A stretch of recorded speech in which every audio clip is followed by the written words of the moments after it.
তো বন্ধুরা, আমরা কাজ কমপ্লিট করে বাড়ি যাচ্ছিলাম। বাড়ি যাওয়ার পথে একটা বিশাল আম বাগান দেখলাম। আম বাগানে এত বড় বড় আম, দাঁড়াও তোমাদেরকে দেখাচ্ছি। এই দেখো বন্ধুরা, একদম নিচে নিচে আম হয়েছে, একদম নিচে নিচে আম। এই দেখো আমের সাইজ দেখো, কি বড় বড় আম। দেখো এক একটা আম নাই করে 2 কেজি তো হবেই। তারপরে পাকা আম দেখাচ্ছে, এগুলো তো কাঁচা আম ছিল। পাকা আম দেখাচ্ছে, দাঁড়াও। এই দেখো সব আম কেটে নিয়ে এসে পেরে নিয়ে এসে গাছ থেকে। দেখো আম, দেখো একটা আম কত বড় বড়, কি বড় বড় আম দেখো। শুধু খেতে কেমন জানি না, খেয়ে টেস্ট করে দেখবো কেমন আমগুলো।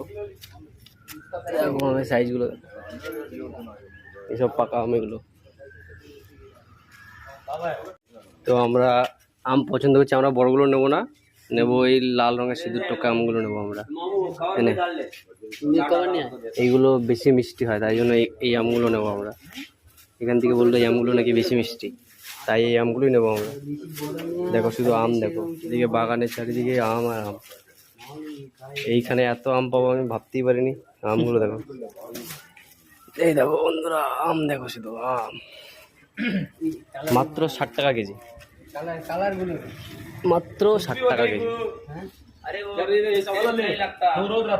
দেখো বন্ধুরা, এই আমটা দিল, এই আমটা ধুয়ে দেখি টেস্ট করে কেমন আম। একবার দেখি কেমন টেস্ট করে।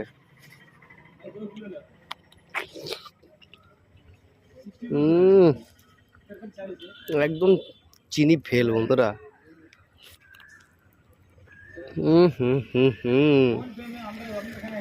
আমটা দেখো বন্ধুরা, কোনো আঁশ নেই, একদম মিষ্টি। আর একটা ভালো জিনিস দেখলাম, দেখো সব গাছে আম পাকছে, এই যে পাকা আম। আর এই গাছটায় আবার নতুন করে আম হচ্ছে, দেখো আমের মুকুল এসছে, ছোট ছোট আম হয়েছে, কি সুন্দর না? তো ভিডিওটা ভালো লাগলে লাইক করে দিও। দেখা হচ্ছে পরের ভিডিওতে। Tata, bye bye.